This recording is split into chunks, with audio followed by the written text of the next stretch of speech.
Bonjour à tous, c'est Stéphanie. Je suis ravie de vous retrouver et de vous accueillir pour cette première chronique astro de l'année 2019. J'en profite pour vous souhaiter une très très belle année, une année pleine de curiosité, de bonnes idées, pleine de petits déplacements et de contacts multiples, car en numérologie, si on fait la somme du 2, du 0, du 1 et du 9, on obtient 3. Et l'énergie du 3, en astrologie, c'est la maison 3, l'énergie du Gémeaux. 2019 sera donc une année chargée de cette énergie, virevoltante et entraînante à l'image de ce signe mutable et tous azimuts des Gémeaux. Une année riche en projets puisque c'est un signe masculin qui ne se fait pas prier pour passer à l'action et même pour brasser un peu d'air. Une année riche en nouvelles idées, en nouveaux contrats puisque c'est un signe d'air et que son maître est Mercure. Pour ceux qui n'ont pas d'affinité naturelle avec tout ça, ceux qui n'aiment pas trop la nouveauté, les changements, eh bien je leur souhaite quand même une très belle année. Je leur souhaite juste de s'accrocher un peu, mais pas trop quand même, car un changement est toujours mieux vécu quand on l'accompagne. Et en 2019, le vent l'emportera. Le dimanche 6 janvier à 2h27 du matin se tiendra la première nouvelle lune de l'année 2019 dans le signe du Capricorne et cette nouvelle lune sera aussi une éclipse solaire partielle. Une éclipse solaire partielle, qu'est-ce que c'est ? C'est très simple. Sur le plan astronomique, c'est un alignement entre la Terre, la Lune et le Soleil.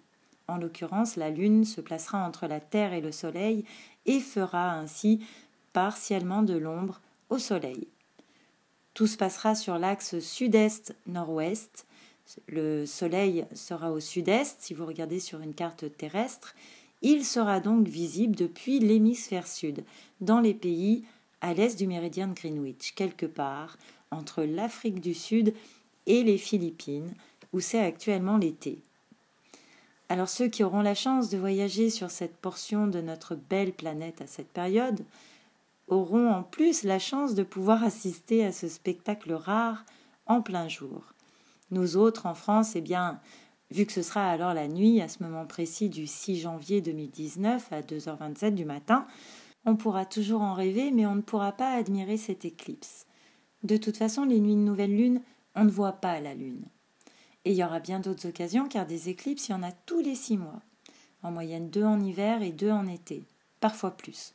Comme c'est d'ailleurs le cas en 2019, nous en aurons 5. Et en 2020, on en aura même 6.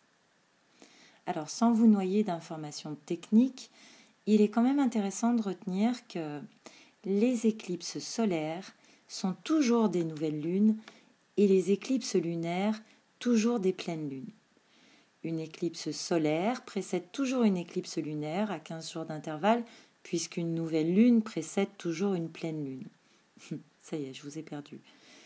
Il s'agit simplement du cycle de la lune.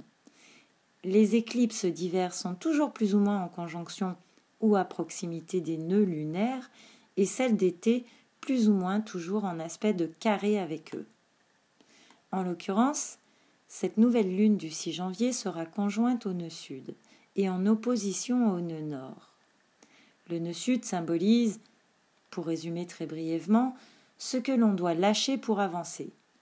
Il est nos acquis, ce que l'on est ou fait avec facilité, mais qui finalement nous porte préjudice. Et le nœud nord symbolise le but à atteindre et les qualités à développer. Le nœud sud en Capricorne impacte directement le collectif, obligeant à une refonte sociale importante, ce qui se produit en ce moment. Et sur le plan personnel, c'est un peu pareil, nous devons revoir la solidité de nos bases, notre façon de gérer nos efforts, nos ressources, nos objectifs. La Lune, conjointe au nœud sud, nous demande de nous défaire de certaines attitudes puériles. Les caprices, par exemple, ne sont pas censés fonctionner sur les adultes. Sinon, ça s'appelle de la manipulation. En grandissant, on apprend à connaître nos besoins profonds et notre façon de les satisfaire, sans faire de caprices. Le passé nous rattrape et une occasion nous est offerte d'évoluer. le Soleil conjoint au nœud sud affaiblit temporairement notre rayonnement. Il nous est demandé de nous défaire cette fois de certaines attitudes égocentriques, par exemple en développant des qualités d'altruisme, de générosité ou même d'abnégation. Pour les plus impatients, par exemple, ça passera par apprendre à attendre son tour sans s'énerver, sans traiter le personnel de gros mou. C'est l'occasion d'apprendre la bienveillance et l'autodérision. Mais nous allons voir que la Lune et le Soleil ne sont pas seuls à être conjoints au nœud sud et dans ce signe du Capricorne. Il y a aussi Pluton et Saturne.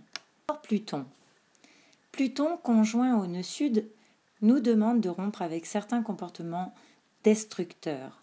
Par exemple, en travaillant notre créativité ou en développant nos dons ou en affrontant nos peurs, en dépassant nos blocages. Saturne conjointe au nœud sud, c'est la même chose que le nœud sud en Capricorne. Nous avons vu que sur le plan collectif, c'est tout notre système qui a besoin de se transformer et de renoncer à certains vieux schémas qui ne fonctionnent pas. Et sur le plan personnel, Saturne conjointe au nœud sud nous invite à rompre avec certains comportements trop rigides. Par exemple, en nous montrant plus tendres, en montrant plus nos sentiments, en admettant que nous ne sommes peut-être pas si forts. Avant de continuer à parler des planètes, je termine juste avec les éclipses.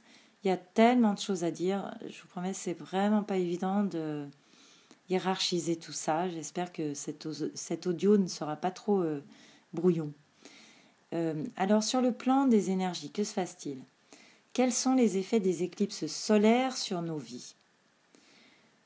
La Lune, symbole du féminin, de réceptivité, d'intuition, on peut l'associer à la mère ou à l'épouse.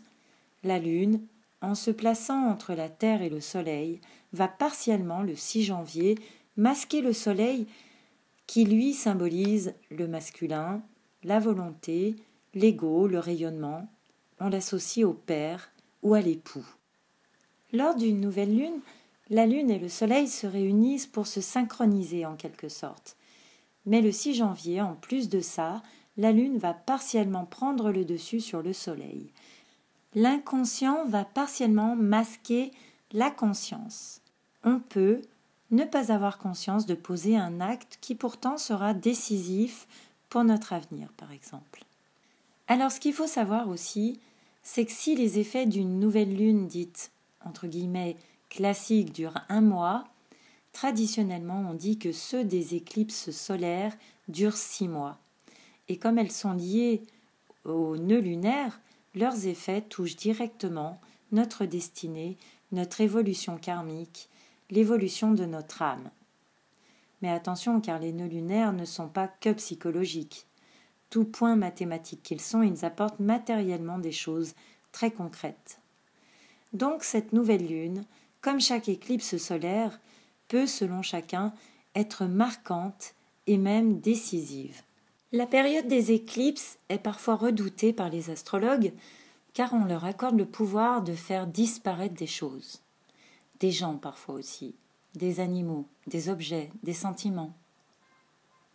On peut supposer que conjointe au nœud sud, cette éclipse va nous alléger d'un poids qui nous permettra d'avancer vers le nœud nord.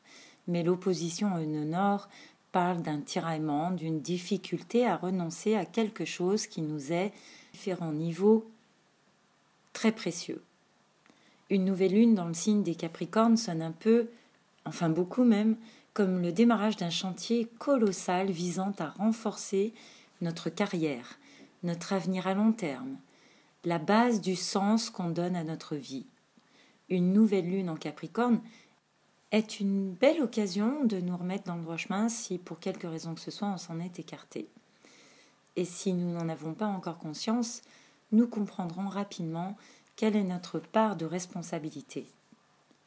Quel comportement nous empêche d'évoluer ? Quelle part de notre ego devons-nous lâcher pour nous fortifier ? Quels actes notre instinct lunaire et bienveillant nous pousse-t-il à poser ? Vers quoi notre intelligence émotionnelle nous guide-t-elle ? parce que c'est elle qu'il va falloir écouter pendant cette période. Par ailleurs, nous avons un stellium dans le signe du Capricorne. Un stellium, qu'est-ce que c'est ? Eh bien, c'est un amas planétaire composé d'au moins 4 planètes. Ici, nous en avons 5, plus le nœud sud. 5 corps célestes. La Lune, le Soleil, Saturne, Pluton et Mercure. Mercure qui fait tout juste son entrée le même jour dans ce signe, un peu comme s'il ne voulait pas rater ça. Il s'est dépêché pour être là à temps pour la photo de cette nouvelle lune éclipse. Alors même si Mercure n'est pas encore conjoint à aucune autre planète dans ce signe, sa simple présence attire déjà l'attention. Mercure en Capricorne propose d'accélérer un peu les choses et de mettre à disposition ses talents d'organisateur et de communicant. Il va nous dégoter des solutions astucieuses et faciles à mettre en œuvre dont lui seul a le secret. Il va apporter un petit vent de fraîcheur et une ouverture d'esprit au Capricorne, ce qui ne pourra pas lui faire de mal, même si ça risque de l'agacer. Un stellium, ou amas planétaire, est un combiné de toutes les énergies en présence. Et ce combo va amplifier la puissance du signe. Ici, la puissance du Capricorne, qui est déjà un signe de maîtrise, d'excellence on peut le dire, sera comme décuplée. C'est vraiment une bonne période pour abattre des montagnes de corvées. Au moment de la nouvelle lune du 6 janvier, la lune, qui joue ici un rôle primordial, est en exil, ce qui veut dire qu'elle n'est pas au top de sa forme. La rigidité du Capricorne, renforcée par toutes ces énergies de refonte de système, ça la déprime un peu. En tout cas, ça ne l'incite pas à s'ouvrir. Ça manque de cœur, tout ça.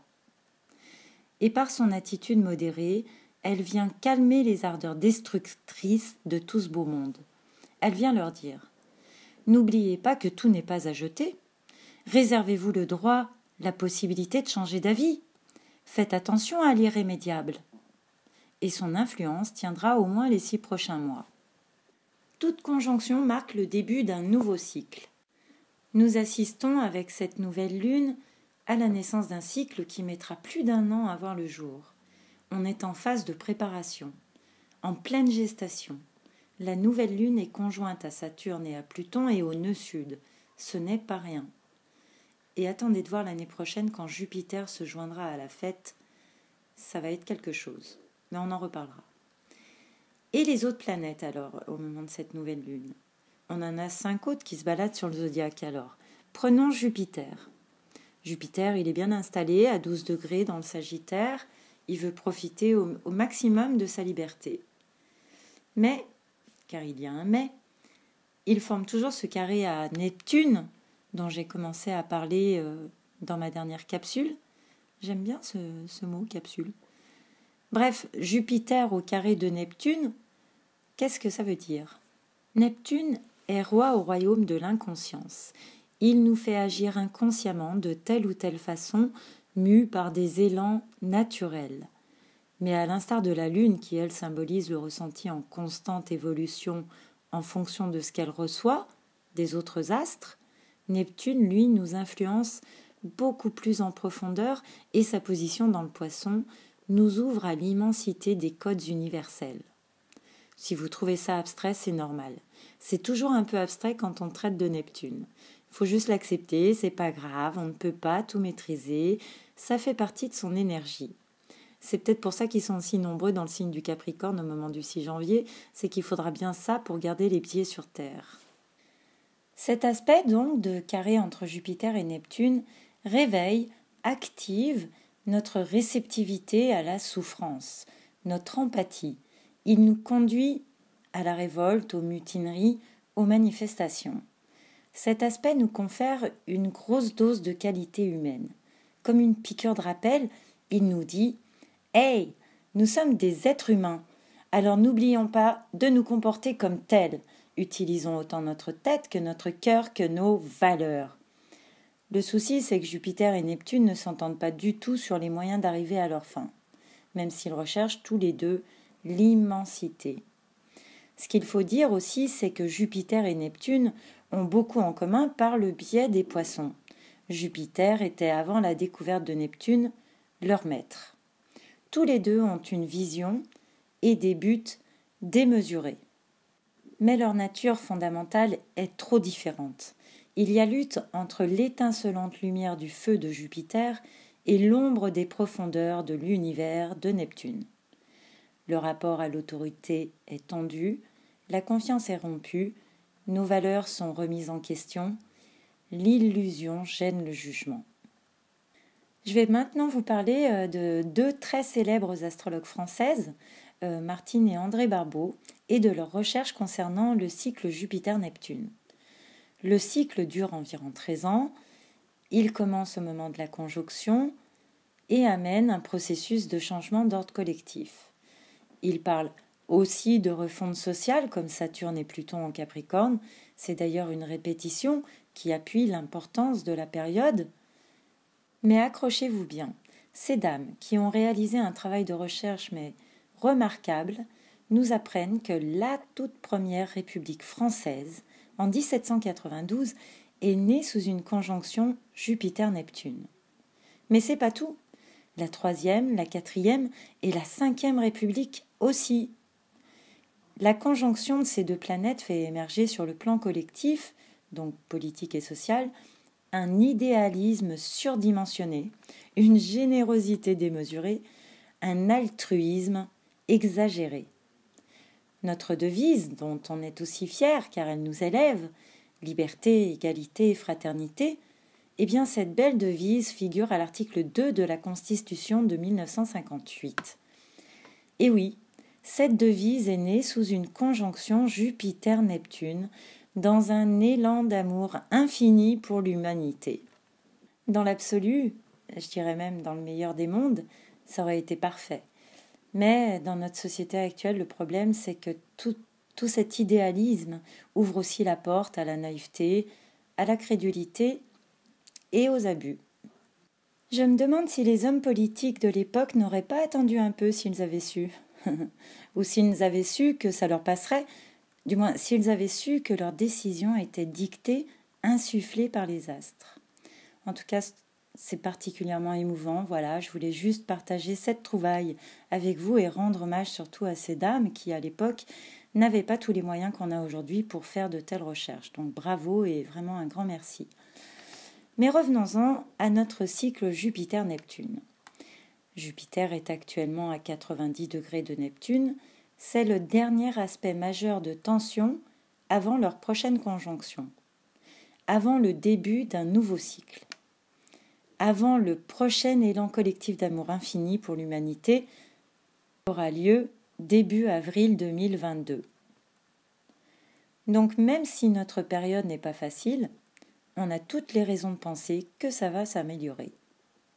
Bientôt, ces planètes, Jupiter et Neptune, seront en sextile en février 2020 et elles se mettront alors d'accord sur bien des points et nous pourrons savourer sans doute une belle victoire, une belle avancée de l'humanité, je l'espère. Mais pour l'instant, on n'en est pas là. Jupiter et Neptune, c'est la rupture. Ils ne se supportent plus, leurs avis divergent. Le carré est une très forte tension. Heureusement, tout ceci ne fait que passer. Et surtout, c'est parfois nécessaire d'en passer par des difficultés. On sait tous plus ou moins consciemment qu'au fond, tout n'est qu'une question de cycle. Mais Neptune, la planète la plus lente des deux, sera la plus forte. Elle est celle dont les effets resteront le plus profondément ancrés, si je puis dire. Neptune, ancré. Lol. Et pour l'heure, enfin le 6 janvier, Neptune formera un sympathique sextile à toute la nouvelle lune et aux planètes qui lui sont conjointes, Saturne et Pluton. L'eau des poissons d'un côté, plus la terre du Capricorne, c'est un mélange un peu boueux et confus, mais ça cimente bien. On a besoin d'idéaliser, de rêver, on ne peut pas imaginer vivre péniblement très longtemps. Et Neptune nous apporte un réconfort, il nous console en nous donnant de l'espoir. Parmi les autres aspects intéressants de cette nouvelle lune, il y a le carré de Mercure à Mars. C'est un transit très rapide qui qui ne dure que quelques jours, mais qui peut emmener loin car il peut parler de rupture de contrat, de paroles prononcées sous le coup de la colère, d'actes un peu précipités, même si en Capricorne, Mercure pèse ses mots. D'autant plus que Mercure est aussi en trigone avec Uranus, ce qui le rend un peu incontrôlable et très sûr de lui. En tout cas, sur le moment. Vénus, quant à elle, est en quinconce avec Uranus. Les quinconces sont des aspects dont la mission est de nous faire évoluer, en nous tendant des pièges. Et quand Vénus forme un aspect à Uranus, quel qu'il soit, que ce soit une conjonction, une opposition, un carré, un sextile, ce peut être quelque chose de vraiment séduisant qui se présente. Mais en quinconce, il faudra être bien au clair avec soi-même car ce pourrait être un piège. C'est un peu le chant des sirènes. Et pour finir, Vénus forme un trigone à Mars. Bon, l'aspect est un peu large, presque passé, mais suffisamment sympathique pour qu'on en parle. Vénus symbolise l'amour, la maîtresse, et en Scorpion, on ne peut pas faire plus intense, plus sexy, plus magnétique. Et Mars, le mâle dans toute sa splendeur, c'est tout ce qui le rend fou. D'autant plus que Mars, j'ai oublié d'en parler avant, Mars est entré, comme prévu, le 1er janvier, dans le signe cardinal masculin de feu du Bélier, dont il a la maîtrise. Et dans ce signe, il est tout-puissant. Et ce trigone à Vénus lui offre directement une belle conquête, ce qu'il boostera à fond pour tout le reste de son séjour dans son signe. Mars en Bélier annonce une excellente période pour régler tout un tas de choses qui n'avançaient pas, pour débloquer une bonne fois pour toutes des situations bloquées. Et en cette période de début d'année, en particulier avec la nouvelle lune, c'est une très bonne période pour mettre en pratique nos bonnes intentions de l'année. Se mettre au sport, arrêter de fumer, économiser pour un voyage. Eh bien allez hop, c'est le moment idéal pour le faire. Mars met 2 ans pour revenir à un point. Alors c'est vraiment le moment, il ne faut pas attendre. C'est une très belle énergie qu'il faut mettre à profit. Et ben voilà, écoutez, c'est tout pour cette fois. On a fait un tour exhaustif des énergies de cette nouvelle lune et éclipse solaire partielle. Je vous remercie de votre écoute. Chronique Astro, c'est fini pour aujourd'hui. Merci de liker, de vous abonner si ça vous a plu. Je vous donne rendez-vous dans 15 jours pour la pleine lune du 21 janvier qui sera une éclipse totale de lune et qui se passera dans le signe du Lion. D'ici là, n'oubliez pas, les planètes nous donnent les clés, à nous de savoir les utiliser. À très bientôt. Bye bye.